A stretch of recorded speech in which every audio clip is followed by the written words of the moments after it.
Hello, Henry. Do you hear me? Test test 1 2. Henry, can you hear us? Okay.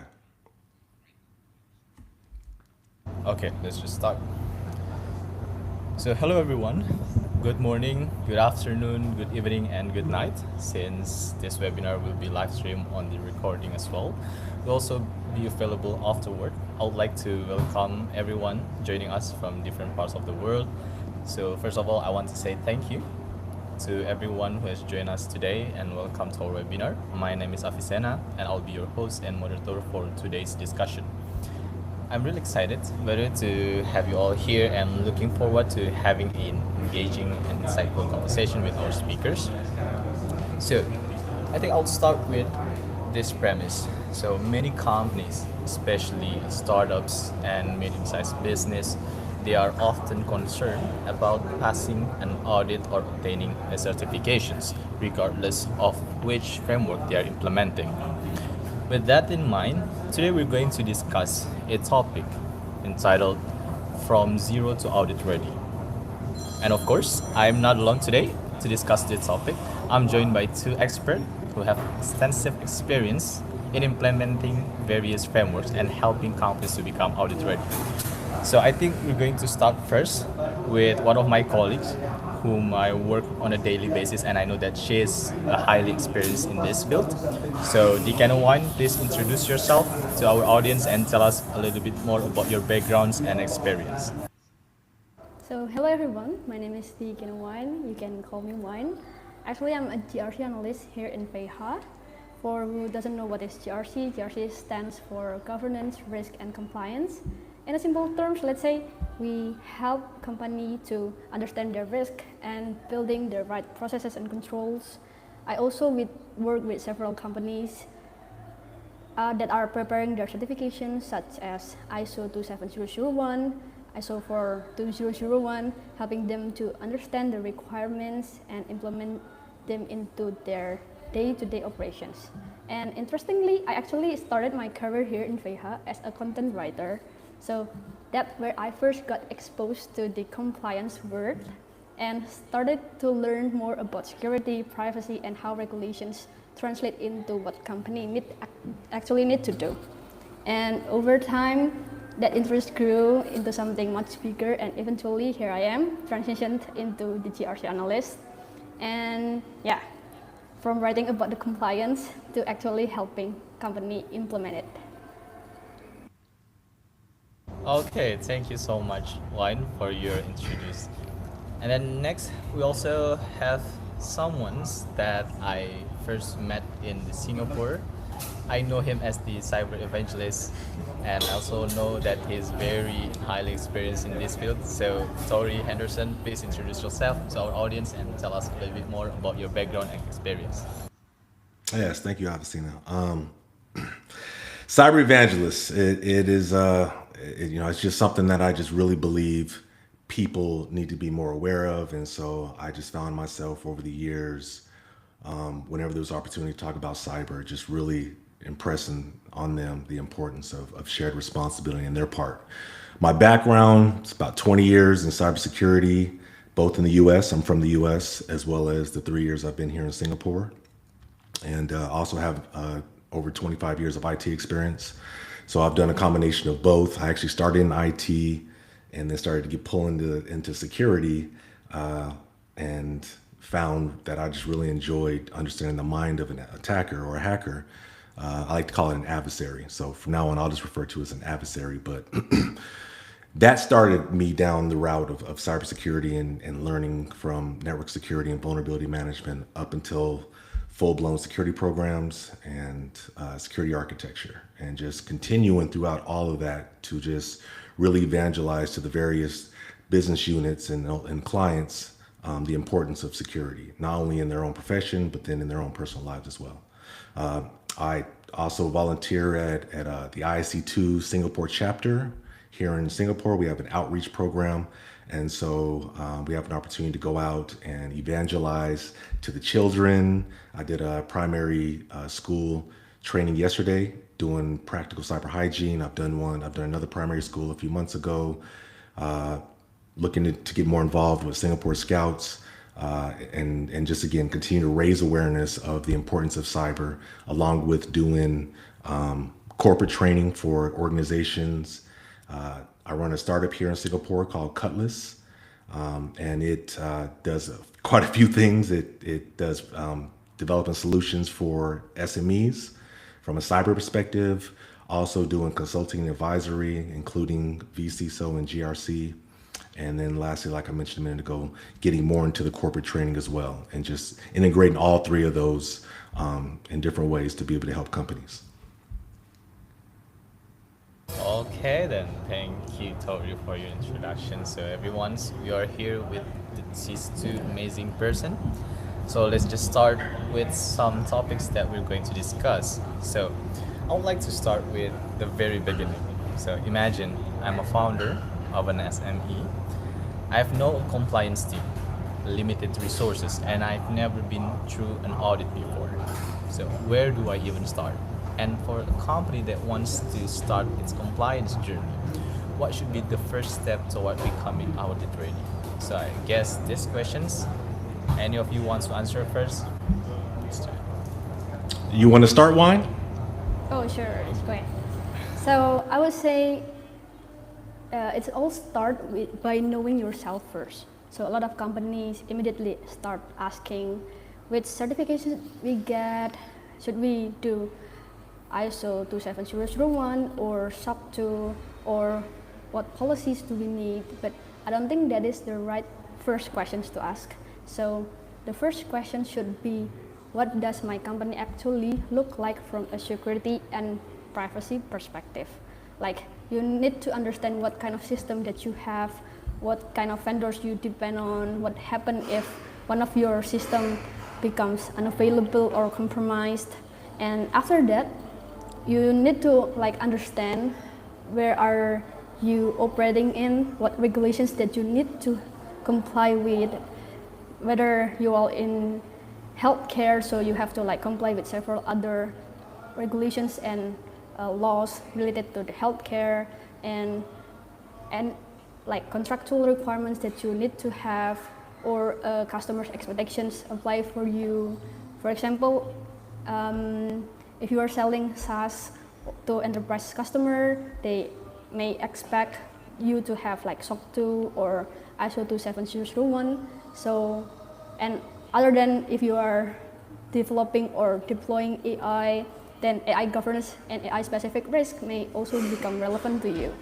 So in the simple terms is know what you have, know what you're doing, and know what you're required to do.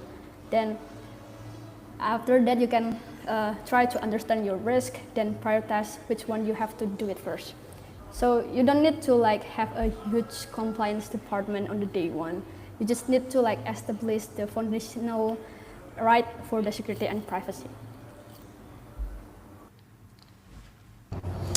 Okay. I'll really take notes. So, what about from your side, Tori? Yeah, I agree with Wine. Not only know yourself, but also know who's really asking for it. At the end of the day, is it you got hit with a regulatory body that is all of a sudden changed laws and is now expecting you to adhere to those laws and is giving you a grace period. So now you're scrambling.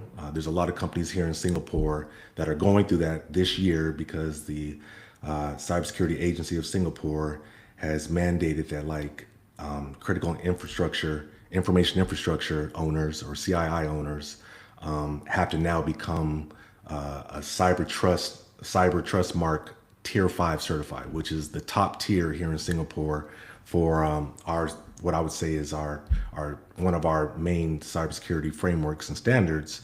But then also auditors, for instance, now have to become CTM tier 5 certified as well. So that's one example of knowing who's asking for it. Another example, as Wine mentioned, is that maybe contractually you're going for a tender or an RFP and someone's asking, okay, for this SaaS solution you're offering, or for even for these services you're offering, can I see your SOC 2 certification? Can I see your ISO? Can I see, so along those lines. So that's also important as well, right? So it may be a new customer you're going after, so that's more commercial, or it may be an existing customer that is now starting to ask for this and is wanting to, include this in the existing contract, right? These are situations where you now are being forced into the situation, but it's still a good thing because it's sooner or later everybody should be looking to build proper security programs that adhere to the various regulatory compliance standards anyways, as Wine mentioned, because that's just important that you're building that, and ideally you'd want to be more proactive versus reactive. So yeah, definitely start with who's asking for it, and then from there begin to understand what exactly is that they're asking for, and do you have that expertise in house? If you don't have that expertise in house, then start to look at partnering with a consulting firm, and then definitely having a point of contact inside the company that can hopefully start to learn and absorb some of these responsibilities so that you can eventually build that in-house expertise.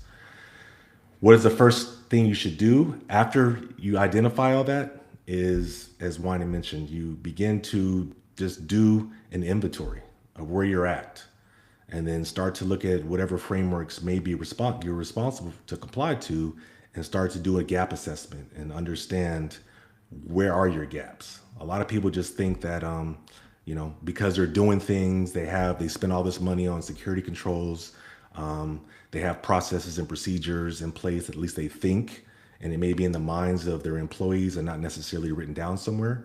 But they think these things are happening until they get audited and they start realizing that there's actual gaps, because if that person was to leave, he's leaving with that expertise, right? And all the money they've spent, in their budget for security controls, there were certain things that they realized they don't have, because no one asked those questions, or because they just don't have the expertise to even consider certain security controls. So a lot of these end up becoming brand new security controls that they need to implement just to be able to be compliant to whatever compliance requirements coming their way. So those are just a few things to look at, and as far as also like what are the first steps? What do the first steps look like? Okay, so for everyone, these two experts already mentioned that the very first part that you need to understand is knowing yourself and knowing who actually asking for it. And then you can come into the practical side where you have to know, do you have an expertise in-house or someone that actually can learn? So do you know where you at right now? Therefore, you can also do the gap assessments. And based on that, I think it leads to a nice questions. What are the biggest misconceptions that companies tends to have when they first start their compliance journey? Tori, please start. I would say a few of the biggest misconceptions is number one, thinking that if they pass a compliance audit, that will automatically make them secure. A lot of companies think compliance equals security. And so because they may deem compliance to be a necessary evil, one of the benefits out of that not only is making the regulatory bodies or the regulators happy or your clients happy, but then also you're more secure. And then what ends up happening is they get breached, and then they don't understand, right? But I'm compliant. How did I get breached? Compliance doesn't equal security. So that's definitely one of the biggest misconceptions out there. You need to work through the process of becoming compliant, but you need to detach it from the importance of cybersecurity and really understanding your own security posture, right? They should start to line up somewhat. Your security posture should eventually begin to make you more compliant.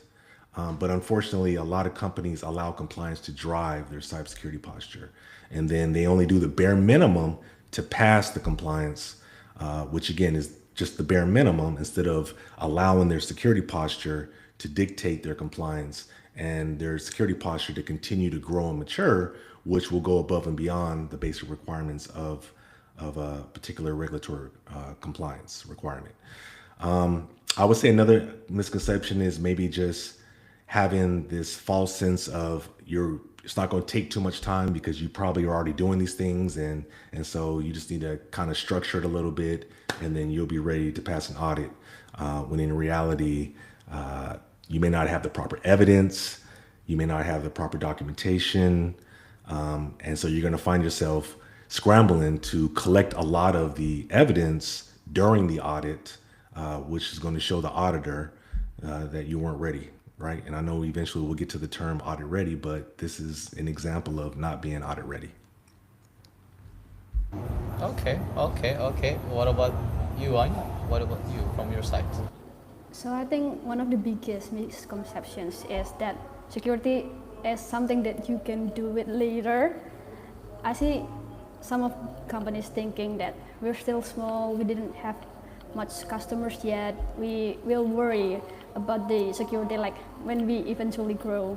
And that's the biggest problem, because when the time is come, security becomes much harder to fix. Like imagine building a house, then you just go for the baseline of the foundations, then deciding 5 years later that you want to like reinforce it.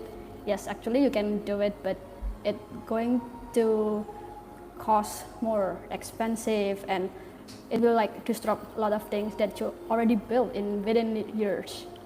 And I agree with Tori that compliance not equal with the security, because you can actually have a beautifully written policies and still have a poor implementations of what you have right in there, because everything that you already write is not actually work in your company. So security shouldn't be seen as something that we need because the auditors told us to do, but it should be something that we need because it is the right thing to do. Okay, that's a very nice point and a very nice closing statement where you said that it's something that we need to do. And for those everyone that hear from these two expertise, we know that compliance doesn't equal to security. You should know your security posture, because it becomes harder to deal once you get incidents or breach happens. And you should know that sometimes if you think that you've done a lot, maybe you don't have a lot actually. That's actually a good point that I already know. So I think once we clear up all those misconceptions, I think how do you actually know whether you're on the right track? What are the signs or indicators that show a company is not yet audit ready? And perhaps more important, what exactly does audit ready means? And when a company can confidently say we are ready for an audit? What about you, Wayne? So I think one of the biggest sign is when the company treats security and compliance as a one-time project. So for example, when the audit coming in 3 months, so suddenly everyone's starting to like acknowledge their policies, collecting screenshots of the configurations ABC, and doing the access review, and then or like asking the employees to complete their security training. Then when the audit's already finished and everything stops, that's the problem, because security is not one-time achievement, right? And eventually your infrastructure change, your new employee coming, new vulnerability appear, and new regulations also come to affect your company. And right now we currently also see the AI introduce new risk and governance requirements.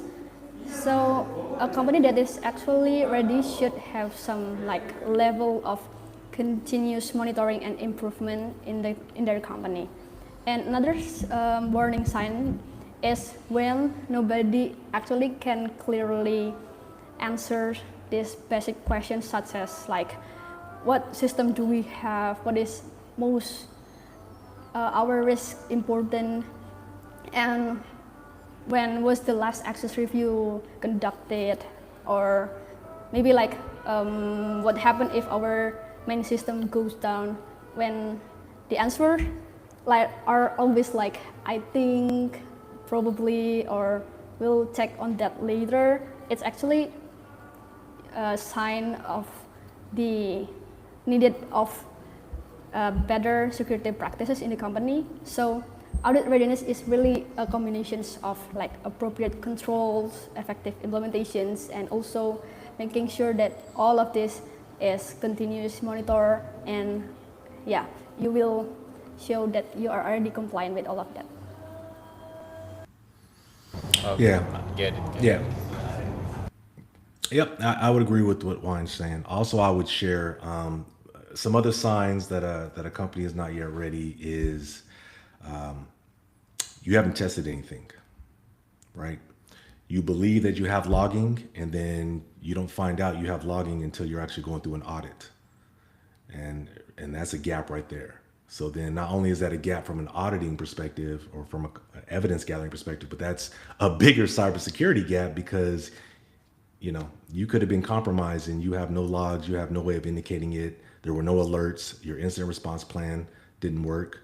You probably haven't even tested your incident response plan.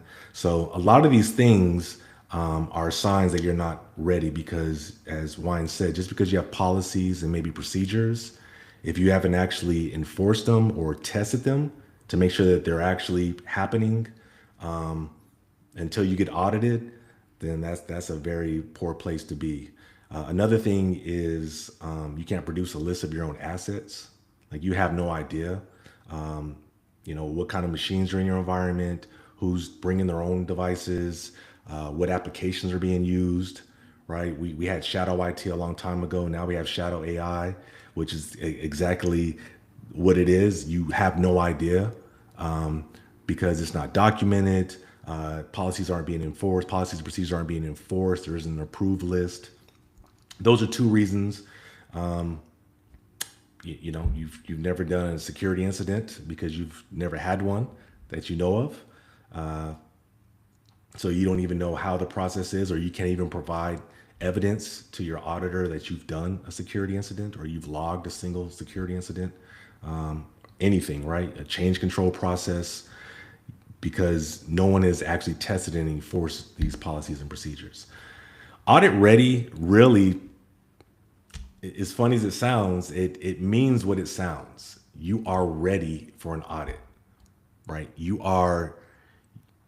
If the person that's a part of, assigned to the audit ready or the audit team as the program manager or the point of contact for the client, if they get sick, someone else can step right in and continue with the audit simply because everything is structured, the evidence is in place, everybody knows exactly where things are. And so there's no frantic scrambling to try to figure out where evidence is or to answer questions because it's there, right? You've been practicing it. This isn't something that you're doing for theater or you're being performative just to try to pass an audit.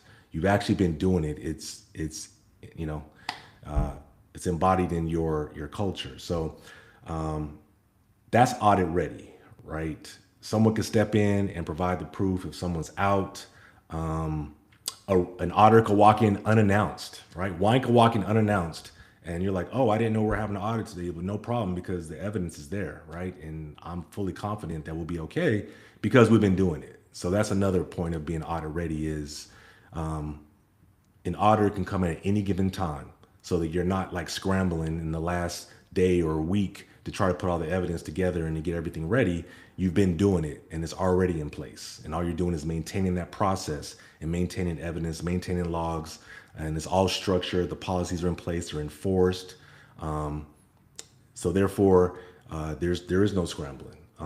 Matter of fact, I would even say the biggest inconvenience to being audit ready is you might start thinking, oh my goodness, this is so unproductive because I have so much work to do. I got to spend this time doing the audit when I could be much more productive with my time. Not, am I going to pass the audit, right? So that's what audit ready means. Literally, you are ready for an audit no matter what. Things you can do confidently say you're ready is, like Wine said, make sure that policies and procedures are in place and they're enforced, they're governed, right? The G in GRC is governance. It's one thing to have the stuff in place, but it's another when you're actually enforcing it and making sure it's being done, right? And testing it, right? It's so important that you test all your policies and procedures, including your incident response and so forth, right? Testing that your endpoint security is working, your network security is working, your cloud security. Wine brought up AI governance, right? Testing that governance is actually working within your enterprise AI infrastructure. And identifying gaps there, right? We've heard stories over the past few weeks of all these frontier models just hacking away and doing things. And that is, that's more of a process failure because there were some things that were being tested. And ultimately, the AI governance framework still being new, it's kind of understandable why you would have these type of situations pop up. But that is where you can confidently say you're ready because the audit's more of an inconvenience due to time better spent somewhere else versus not knowing whether or not you're going to pass the audit because you know you're going to pass the audit because you've been operationalizing all the process and procedures needed to pass the audit. Not for the sake of the audit, but because it's the right thing to do for your business. Okay, I see. I get it. I mean, I really like, and I want to you, Tori, please elaborate because based on your saying, you said that back in the days we have shadow IT and now we have the shadow AI. I mean, have you encountered any cases related to this case? And could you please elaborate to our audience what is shadow AI and why it is dangerous for us? Sure. Yeah. Shadow. I have a client right now that they can't tell me definitively how many employees in their company are using AI and how many different ways they're using AI. Right. I could simply ask one of the employees. I could do an interview and ask them, "Hey, what AI tools are you using?" And they might say Claude. Okay. But how are you using Claude? Right?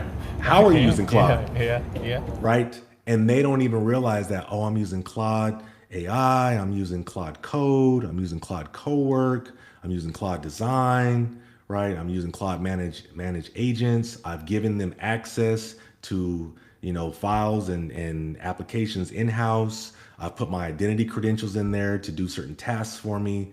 So that one employee could be using that one AI tool 5 or 6 different ways, right? And none of that is documented. That's an example of shadow AI, right? Because the business just thought they were using Claude and that was good enough for them, but not knowing how exactly they're using Claude. And have all these different ways of using that particular tool been approved by IT so that there is that proper governance around it, right? Because using Claude in a browser is completely different than having the Claude desktop installed or even having the Claude Code IDE or extension in your IDE of choice. How that's governed by IT and cybersecurity and the cyber team is going to be completely different. And so if they don't know about it, right, then that's just more attack surface that could be compromised without them knowing about it. So that is an unfortunate example of shadow AI, but I would argue just about any company right now, the employees are using AI. So now it's a question of, does the company's IT and security team know of all the different types of AI tools that are being used? And number one, and so that goes back to the inventory. And then number two, do they have proper processes and procedures in place to govern all those different ways of using AI to reduce the attack surface, and at least be, alerted if something happens, right? Such as one of the AI agents doing something anomalous, or data exfiltration happening, right? Employees dumping sensitive information into a chatbot to try to synthesize the data to get some type of report out quickly. So those are the type of things from a privacy perspective as well that you need to consider when it comes to shadow AI.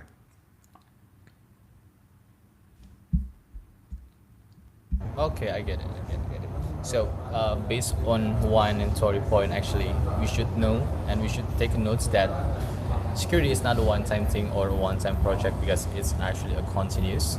And then, other than that, I get what you mean by when we are saying that we are already audit ready, it means that we are really ready. We already test everything. We already know that actually everything is works, right? With all these complexities, it actually brings me into something that I see quite often in LinkedIn, in Instagrams, or if you're using TikTok, maybe in TikTok too. There is a lot of advertisements claiming that the company can become compliant with frameworks like SOC 2, ISO in just 2 weeks, or even 3 days. I mean, the hardcore one I've ever seen is that they promising you to be audit ready in 48 hours? I mean, based on your personal experience, have you ever seen a company successfully achieve this? And my next question would be, what is the realistic timeline to achieve a audit ready status? You want to start one? Okay, so I would be very, very cautious with this kind of claims because technically you can move very quickly if you are talking about only like preparing the documentations or getting an organization through certain preparation steps, but that is very different point from actually building and operating a major security program, because compliance isn't just about creating policy or procedure document. You need to identify all of your security risk, implement those controls, assign the responsibilities, implement also, like Tori said, you have to like test it one by one whether they already like effective or not, review them and continuously improving them. So for 2 weeks it doesn't make sense for me, maybe. And also like, let's take an example when you said things like policy. Let's say if you can write incident response plan or policy in 1 day, but you can honestly demonstrate major incident response by just showing that the policy is accessed. You have to show that people in your company actually understand their responsibilities when incident happen, that all of the incidents are actually tracked or not, and is there any like open incident that are still under remediations or everything is already closed, and also lesson learned based on that vulnerability that occur based on the incident that happened in your company. So I don't like thinking compliance as a how quickly I get certifications, but in FEHA we prefer to like maybe how can we build like security and governance program that genuinely stand behind, just not to get the certifications paper, but actually the real case that matter. Because yeah, like we already said before, that the certifications is not the finish line. It's like a one way just to like demonstrate that you actually met a particular set of requirements at the point of time. So maybe just your certifications is comply in the specific period of time, but how to maintain it continuously even after the audit period is done. Yeah, I mean, it's a tough one. This is a tough one because I'm not going to sit here and say it's not impossible, because I don't know what kind of abilities these Okay. companies have. Okay. But Okay, I'll take but notes. but I will say this. I will say, like, you can't compress time. Even with AI and the amount of force multiplier that you have with that from a productivity perspective, it still takes time. It still takes time. And so for a company to be able to definitively say they can do any of these certs, especially SOC 2 or ISO 27001 in 2 weeks, 3 days, there's no way. Like, that's just, I don't even know what to say to that. Like, AI can't help you with that. But even 2 weeks, like, they don't even know your environment. Like, how can they definitively say that without even knowing your environment? Your environment might be 10,000 devices, right? You're gonna help me go through everything and get all the evidence, and be able to fully understand my gaps for 10,000 devices across 15 different sites and 3 different continents in 2 weeks. God bless you if you can do that, right? You must have an amazing fleet of people on your side, along with AI agents that you can throw at this and just work nonstop 24 hours a day to be able to churn through what's required to make this happen. But I mean, at the end of the day, and even with software, right? A lot of these things, like software can't speed up the process if you don't have a policy. Like Juan was saying, you still got to write the policy, right? Then you got to test the policy. You can't speed that process up. You can't speed up the process if you don't have you know, we call it obsolescence management, right? You don't have the ability to identify end of life as part of your asset life cycle. Like you can't speed that process up, right? And no matter what these companies are doing, and then you start talking about like the different versions of SOC 2, right? Like you're just making a global statement across a point in time versus a period in time assessment, right? Two different types of assessments, but you can do both of them in 2 weeks or even 3 days somehow.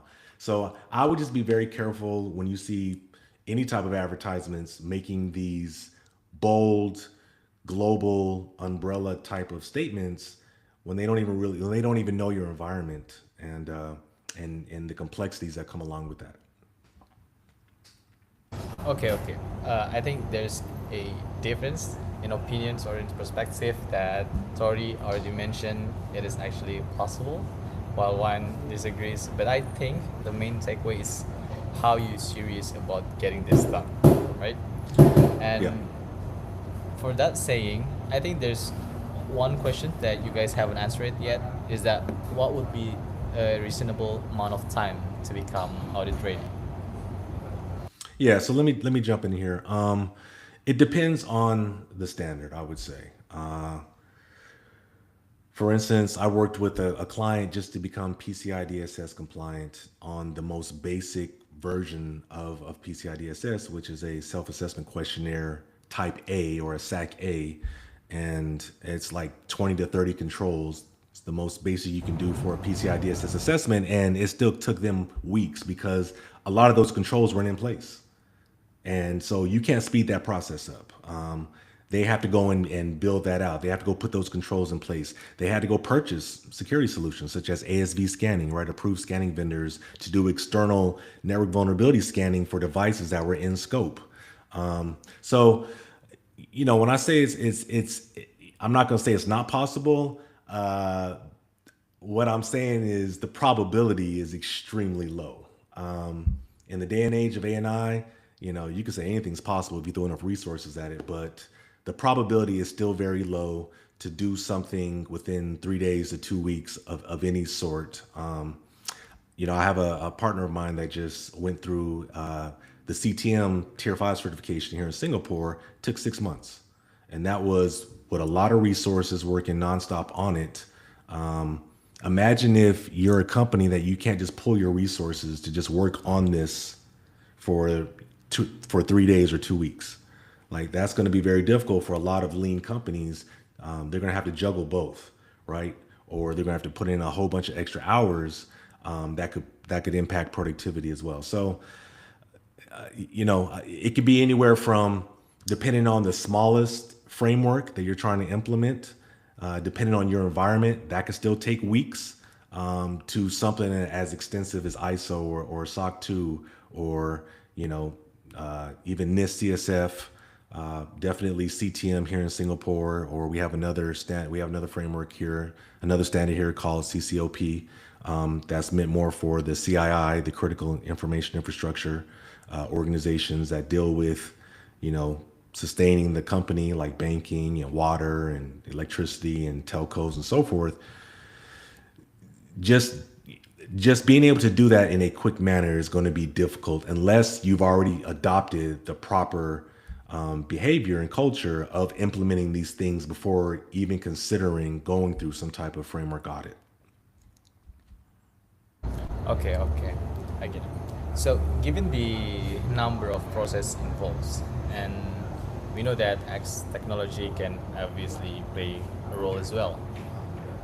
Based on your experience, how it is important for a companies to use a compliance software nowadays? I mean, can compliance still be managed effectively through the manual process? And if so, and at what point should a company consider to adopt a compliance platforms? I think I still have a lot of clients and potential clients that are still doing it the old manufactured way, which is manual with spreadsheets and so forth. So it's possible that way, but it's extremely inefficient. A lot of productivity time is lost, and there's a lot of gaps there. So one thing they can't do quickly is say, okay, well, I just got my ISO 27000 certification, but what does that mean for SOC 2? What does that mean for PCI DSS? What does that mean for one of these other regulatory compliance standards, without going and starting to look at it and then starting to manually map it back to what they've got in place for one framework? So one of the beautiful things about software in GRC, especially now with them being AI enabled, is it's more efficient, and you can quickly have the visibility holistically, of not only where you at with ISO 27001 in real time, but then also be guided and know where you're at with some of these other standards and frameworks as well, that maybe wasn't even on your radar. And then you realize you're 90% towards one of these other compliance standards, that you can go in and knock that out, and that becomes a way of marketing and potentially going out and getting additional clients. So that's something else that you would definitely get with software that you won't get with the manual process. But most importantly, it's about productivity. It's about being efficient. That's why AI adoption is so high right now, is because people are seeing how efficient they can be and how much more productive they can be. And they're also seeing visibility and things that they weren't even considering, right? Case in point, right? Being able to see multiple frameworks that you're compliant towards that you weren't even considering. So those are some of the things I would say is beneficial towards adopting a GRC platform. Yeah, I agree with Tori. It's become increasingly important because the growth is not only specific to the not only specific in the frameworks, but also in the regulatory and security landscapes, and it becoming more complex. And companies now should need to consider for cybersecurity frameworks, or even privacy regulations, also AI governance, and so on, based on your type of industry, of course. And if you notice, maybe when you do all of these things, a lot of frameworks, a lot of regulations, these requirements are often overlapping. So, for example, one security control may support both for ISO 27001, also for SOC 2, and the other regulations at the same time. So if you are still managing your process manually in spreadsheet and separate documents, it can make you harder to understand those relationships within the frameworks. And yeah, you will end up to do everything one by one, when you can actually do one time, and you can actually cover a lot of frameworks in one time go. Okay, so the point is, yeah, a lot of company can still do it in a manual spreadsheet, old school Excel. You can still doing it, but most important, is it going to be productive? Is it going effective? We never know about it, right? So based on that sayings, if a company does decide to use a compliance platforms, I mean, there are obviously many options available today, including Feiha itself. I mean, what are the key criteria companies should consider when choosing software that can actually help them to become audit ready, based on your own experience, guys? For me, there are several important criteria. At first, is the specific of the frameworks mapping. As we said before, that regulations and frameworks can be overlapping. So having frameworks mapping is important, because otherwise a company can end up doing the same works multiple times when they can cut the time to just do everything once. And also the automations part, where it is very different between compliance platform and task tracking platform, because many out of applications out there, when you try to upload something, then the button turns green because it's more just likely a task tracking, where there's no validating process or analysis process to make sure whether if the evidence you attach already satisfy for the control or good enough. And yeah, it's already turned okay, when it doesn't always mean that you are compliant. And the other thing is continuously monitoring. So it is not continuously compliance if your company compliance status is come from the like 3 months ago. We need to like monitor it and continuously maintain our company postures look like today and what have changed. There might be like changes in regulatory clauses or even like new risks occur because you implement new technology on your company. So the platform should help you and help you comply and easy to maintain your security posters, not create another like compliance burden to you. Yeah, I would say Wine brought up a very impactful point, and that is continuous control monitoring, right? A lot of these platforms can be repositories where you put your policies in there, you choose which frameworks you need to comply to, maybe you add some additional components as well, and then it kind of gives you a snapshot of where you're at, and then you just keep working on it. But it's not continuously checking, as Juan mentioned. It's not looking to see if there's been changes made to the frameworks. When was the last time you uploaded evidence, right? And so that's very important, is that it's continuously checking, because you might realize that there's a gap in your environment that you weren't even aware of, right? Maybe a device was decommissioned, but the process wasn't followed properly. And so, there's your GRC solution, because of integrations and so forth, it could alert you and say, hey, look, there's an asset that's gone, it's not on the network anymore, whatever the case may be. I don't see a proper offboarding or change control for decommissioning this particular device. And so that is a process failure, right? And so that's another thing that you can do with the software. That's something that's important. Two more points I want to make is you got to know what you need. You got to know which frameworks you need, right? Not all solutions cover all frameworks. If you only need solutions, if you only need frameworks, for instance, in Europe, and you're looking at a U.S. solution, maybe they don't cover all the frameworks. Maybe there's some niche frameworks that you need to comply to that just aren't in there, and vice versa, right? So that's another thing, is you want to look at the solution, ensuring that it has all the frameworks that you either are mandated or that you're going after, right? Because again, that beautiful thing about having that holistic visibility is being able to know how you map towards all these different frameworks. And so if there's, say, 5 or 6 different frameworks that you're wanting to ensure that you're compliant to over, say, the next year or two, plugging them into the solution, you want to make them available so that you can start to see and start to plan accordingly where your gaps are and what needs to be done to be compliant across all of them. One other thing I would say, lastly, I would say is you got to make sure your auditor is willing to accept it. Like, your auditor might be like, no, I don't accept AI generated evidence or AI enabled platforms because I don't trust AI, right? As simple as that. It could be that simple, as unfortunate it is for you. So then it's going to impact the type of platform you look for. So you also need to be asking yourself, will my auditor actually accept what comes out of it, right? Because otherwise, then now you're stuck going to find another auditor that will be happy with your GRC platform, and now you're wasting time, you're wasting energy, you may not meet your compliance deadline. And so if you would have asked these questions before you actually purchased, it would have saved a huge headache for you. Okay. I really like the last point that you already made. The auditor or your auditor must accept that. We'll get into that point later on.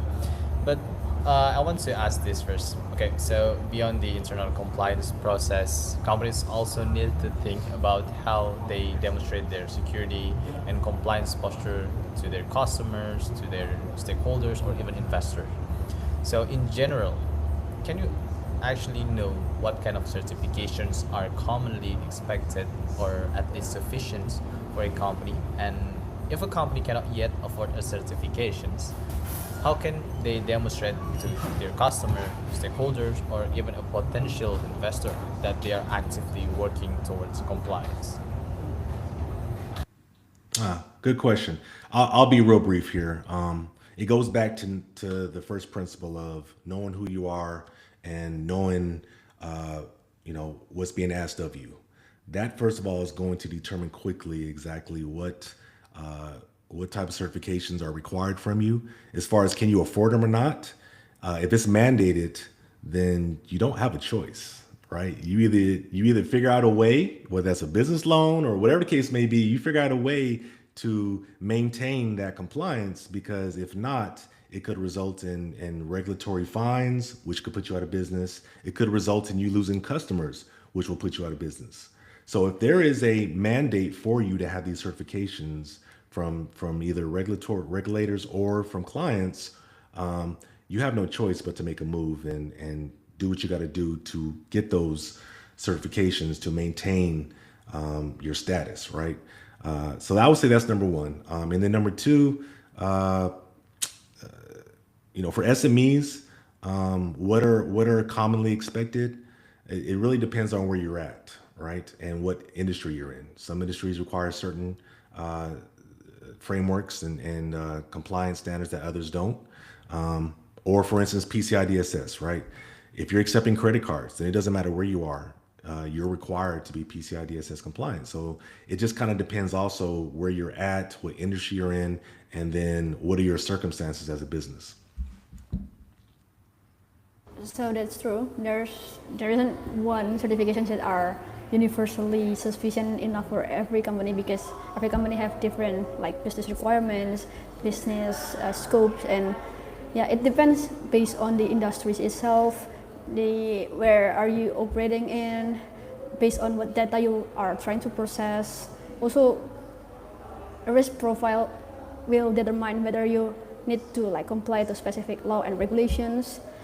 But generally speaking, maybe for like many technology and SaaS company, certifications such as ISO 27001 or SOC 2 are commonly requested.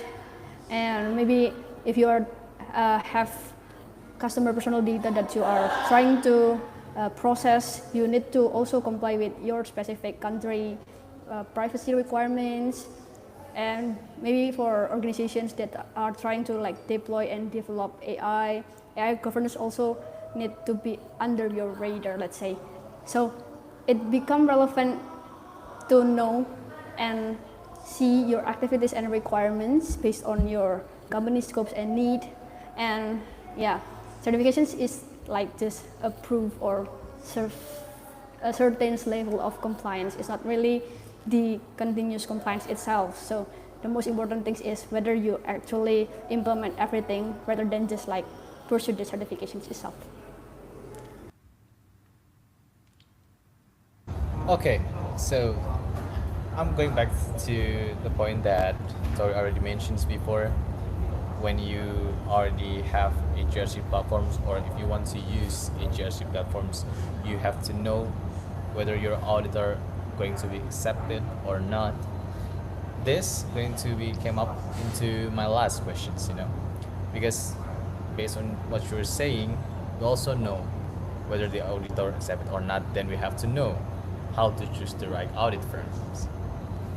So, based on your experience, what should a companies look for to make sure they are selecting a reputable audit firm, and how can they find out that ones that are actually right to fit their company in both terms, in pricings and capabilities?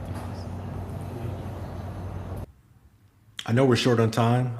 We look like we're over the hour mark, so I'll make it very short and sweet for me. Number one, check with your country's certification for certification bodies to see which auditors are a part and approved through them. That's a great place to start, number one, because there you will already have a list. And then from that list, number two, I would say look at the certification bodies that would actually meet your environment. In other words, they've worked with SMEs, or they've worked with companies in your particular industry or vertical, so that they have a little more understanding of how you operate, and more likely what your infrastructure is going to look like, so that less time is spent during the audit, and hopefully that also results in the cost being a lot less as well, because they know the scope's going to be a lot smaller. So I will answer it more in the idealism side of questions. So basically, from what I think, a good auditor is someone that should not just tell you that everything is fine, but is the person who actually willing to like challenge you when there's something doesn't make sense, because in the end of the day, after the audit, you can actually say that, okay, so we right now understand our risk better, we understand where we need to improve, and our security program is better than before. So I think that's much valuable and simply having a certifications on the wall. But yeah, that is from the auditors side of the answers. Okay, then. I mean, thank you so much, Wine and Tori, for your sharing and insights based on your own experience. And I think we already covered a lot of important points, from where companies should start, common misconceptions, the resource required, all the way to what actually means to be audit ready, right? But of course, these are just some of the questions that we already know or already prepared. I'm sure our audience may also have their own questions, especially those who are currently going through their compliance journey or their audit journey. So now we would like to open up the floor to the audience. So everyone, if you have any questions for our speakers here, there is Wine and Tony, whether it's about SOC to ISO audit preparations or everything's based on your own experience in compliance, please feel free to send your question through our Q&A or chat feature. I mean, while waiting, I also like to tell everyone and remind them that there's no such as things as a silly questions, especially when it comes to compliance. You can ask everything, and I'm sure these two experts would like to answer it based on their own knowledge. So feel free to ask anything you would like to clarify or everything that you want to ask. Okay, so I think there's the first questions. I'd like to start with this one from Ferry. What advice would you give to the teams that have limited resources but still need to be audit ready? Okay, between Tori and Wine, which one of you want to answer these questions first? Ladies first. Okay, ladies So, first. okay. So from what I think is, compliance can require a significant resources, of course, but we have to see in ourselves whether we need a lot of specific or more complex requirements. So because in larger organizations, maybe you need more security posters to be able to be audit ready. But yeah, if you're a small company, it doesn't mean that you immediately have to like hire a bunch of compliance team and or spend a huge amount of money. The most important thing is to be, like know your sizes of the company, know your risk, know your business needs, and while you can say that security is the responsibilities that are shared between everyone in the company, of course. So not only compliance team that are required to like do the audit things, but DevOps team, management, also the other teams have the involvement of the security. So yeah, that with that kind of like responsibilities, when all of these things are clearly defined and the right controls are actually operating, it will become a first or a good step to be audit ready for companies with limited resources. So I would agree with Wine. I mean, look at yourself in the mirror and say, realistically, is there someone inside your team that can own this? Not do they have the skill set, but that they can own this, right? And then from there, with the advent of AI, they can begin to at least start doing some homework. One of the biggest part of the homework is to be able to bring in an external resource that can help you become ready, that has that expertise and that understanding, and can guide that owner in the right direction. Between those two, you then also can look at eventually bringing on some type of GRC platform to also speed up the process. But starting out initially, I would definitely say find that owner inside your company that can at least own it and start to build it from the inside out. and then look to see if you can bring in a subject matter expert to quickly help you with the process. And again, we're not talking about someone that's going to be in there 24/7. That's going to cost you, $10,000 a month.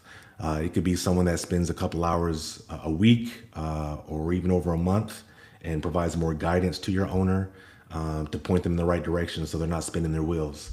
That's what that would be my advice to SMEs and founders who have just recently realized that they now need to become compliant in some capacity. For instance, there was a couple of fintechs that I worked with that here in Singapore, they're required to be MASTRM compliant, and the team was like two. So they brought in, our company to at least provide guidance for them and to point them in the right direction, but still had their team doing the work and had an owner understanding and developing the processes as we go, so that in the future they could do these things themselves. Okay, that's a very solid point by Tori and Wines, and also because due to time constraint, we can take one final questions. If you have any additional questions, please. Okay, I think there's one questions already. What is the ideal time for an organizations? We already answered that before. There's no such thing as an ideal times. It depends on your preparations. But this one is actually interesting. So there's a questions from the anonymous. So in practical ways, how can we use technology or digital tools to improve the audit readiness? I mean, from practical perspective, based on your experience, how are you guys going to make sure that you improve the audit readiness? Okay. You can go first. Okay.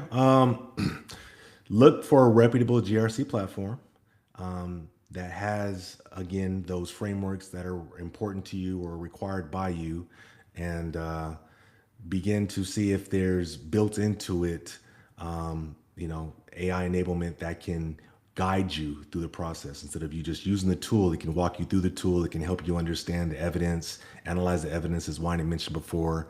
And basically it provides a learning knowledge session for you, because you start to understand, you start to see why the AI is explaining certain things the way it does, and then you start to formulate how to properly complete the evidence and to put the necessary controls in place to become audit ready.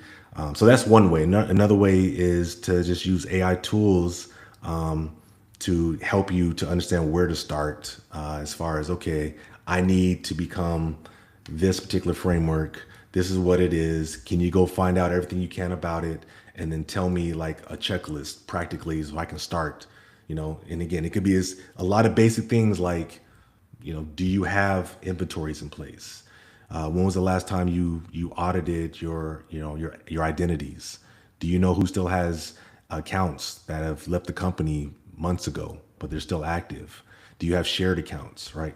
So that's something where, AI tools can also help you to start to begin practically to do things and to build a checklist of things that need to be in place to put the evidence in place. Yeah, so that's true. So basically, tools that help you identify the risk occurring in your current situations and help you identify the gaps, whether like, okay, so maybe you have this ABC list of policy, but whether you already like have everything test and effective in place. And also one of the important other things is whether the platform helps you to track or monitor it continuously. So basically, you need to like not just satisfy with the like 3 months ago compliant status, but you need to like always monitor whether this is already good enough, whether this is already effective. Is there something that are not in place right now? Yeah. So basically, the tools that will help you to do all of that stuff. All right, so I think that will bring us to the end of our discussion today. Wine, Tori, thank you so much for taking the time to join us and for sharing your knowledge in a real world experience with our audience. So I think, Tori, would you like to say a few words to close out today's webinar, and what are your plans moving forward for you and your company, please say? Yeah, well, it's interesting you asked that question. And before I get into that, thank you guys for allowing me to be a part of this. I'm going through my own compliance journey because I'm one of those clients Okay. that got hit in 2026 with a new regulatory mandate that I need to be compliant. And it's a pretty solid compliance bar that I need to follow. And so for a company like mine that's very small, uh, you know, praise the Lord that I have some understanding of this because uh, these are the type of standards that like mid-market companies would struggle to become compliant with, and so that's what I'll be working on for the next few months to make sure that I'm compliant by the end of the year there. But in general, I guess my parting words for anybody listening would be don't wait until you're told to be compliant, right? Start building the proper security hygiene that will eventually, right? It will eventually prepare you for any type of compliance you'll need to do because you've already operationalized and built that culture into your company. A lot of these frameworks, they have a lot of similar standards, which I would just call industry standards from a security perspective, right? Endpoint security, network security, cloud security, now AI security, right? These are, regardless of the framework, they're going to be looking for these type of security controls and measures in place. So you can start to do that because that's just good basic cyber hygiene, and then start to build a maturity model for that that ultimately will put you in the best position to start becoming compliant to certain standards. Okay, so Tori, good luck with you and your compliance journey. And I would like to moving with one. Would you like to say a few words to close out today's webinar too? And what are your plans going forward?